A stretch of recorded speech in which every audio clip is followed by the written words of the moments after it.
Got him! Unnecessary vandalism. To the rash of vandalisms in national parks throughout the western U.S. Leave no trace. Shitty people are ruining nature. Not just my nature, but your nature, our nature, everyone's nature. And because of that, I am pro-gatekeeping. Historically, a gatekeeper was a man protecting others from getting inside somewhere through a literal gate. These days, though, the definition is much broader and is not used to physically keep someone out of something, but instead to exclude someone from a culture or specific group. For example, those douchey mid-40s guys who see a 15-year-old wearing a Nirvana t-shirt and insist they're not a true fan unless they can recite the original members of the band's original 1987 garage recordings. The gatekeeper, i.e. the douchebag adult, is claiming you should not own a Nirvana t-shirt unless you are a true fan like him. In its modern usage, he is gatekeeping Nirvana fandom at the expense of this poor kid's fashion choices. So if this guy and gatekeepers are so awful, why in God's name am I defending gatekeeping nature? This is why. And this, and this, and this, and this, and this, and this, and this. For whatever reason, people can't seem to respect nature or the outdoors. Unfortunately, the wrong type of people are led to sensitive locations by social media influencers who geotag every location.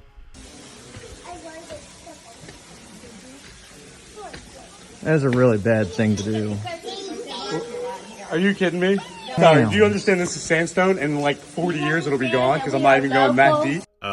No it doesn't. In case you haven't seen, there's Native American etchings that have survived weathering for literally millennia. And no, your rock carvings are not just modern petroglyphs. They hold zero cultural value and are made at a time when nature is a scarcity. Let's keep it clear. I am not talking about gatekeeping nature in the literal sense or blocking off access to nature from the general public. I think that is a very bad idea. What I am talking about, and the whole purpose of this video, is that we should not be gallivanting and promoting sensitive areas to the masses through Instagram or TikTok or any other platform that has the potential for a location to go viral. And yet there are tons of TikTokers or Instagram influencers who promote the ever-loving hell out of a location, claiming that these are locals only, hidden gems without the crowds, man. All in the name of online clout, as if they're some sort of outdoor guru. Meanwhile, these influencers visit a place once and then move on to the next thing without concern over what trend they may have created. Sure, if a place already has the infrastructure to handle an influx of people, then go ahead and promote it. Go ahead and geotag all you want.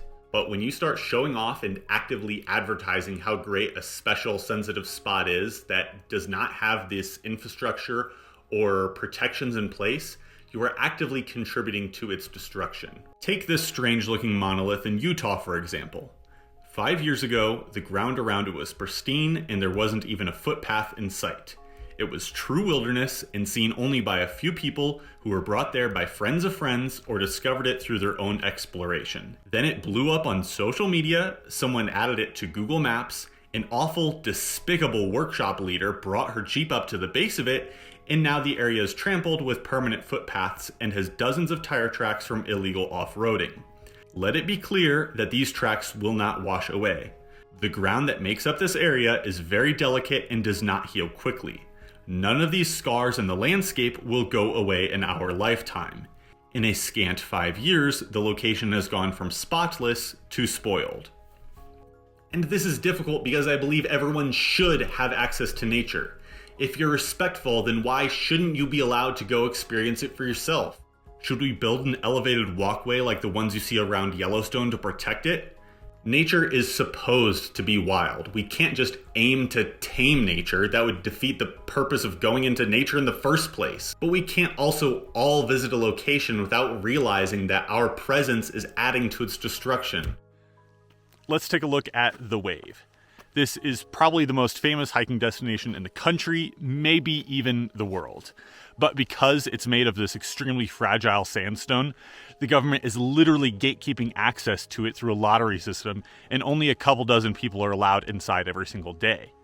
In order to actually get the permits, you must attend an orientation on safety and respect for the land. The problem is that if everyone who wanted to visit the wave got to do so, it would be trampled within a year. Plus, you'd be sharing the already small space with hundreds or maybe even 1,000 people every single day. But then again, if we implemented a similar lottery system for every single bit of nature in the world, it would limit the average person's access to the very nature that we're trying to protect.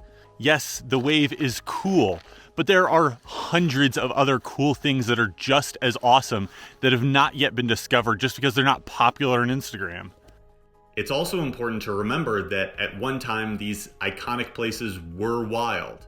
Look at this satellite image of Horseshoe Bend from 20 years ago. You can make out a small car park that might fit 5 or 6 cars and a dirt path that leads to the edge of the bend. Compare that with the image of today, which has room for more than 100 cars, a special section for 20 tourist buses, a ticket booth, a paved walkway, and even a cement viewing platform complete with guardrails. 20 years ago, you could enjoy this nature in solitude. Now, though, you're going to be sharing this view with at least a couple of hundred other people. But to be fair, let's take a look at the other side of things. Because while this may be a Disney-fied, neutered version of nature, it does allow access to people with wheelchairs, people afraid of heights, and it for sure has brought enjoyment to probably millions of people at this point. But there's only so much nature in the world. You can't just plop a toll booth down at every natural attraction out there. There's a famous saying that sums up my thoughts perfectly. The human spirit needs nature that has not been modified at the hands of man. And this is completely true. We cannot live in a world where nature only exists behind bars. So what is the right way to do it? And is there a correct way to share nature with other people? I can hear it now though. What, am I only supposed to share pictures of the Grand Canyon and Mount Rainier, dude? No, that's not what I'm saying. You should absolutely be sharing nature with other people. You just have to do so in a responsible manner. Don't give exact directions somewhere. Leave a little mystery to the wild. The wild needs to be wild. You don't need to tame it. Whenever I post locations online, I typically just say the state or the park or not geotag at all. I have the exact same resources that you do. Anyone can find a site if they try hard enough. It's not gatekeeping just because you want what someone else has. You don't just walk into a chef's kitchen and ask for the recipes and then call him a gatekeeper when he says no.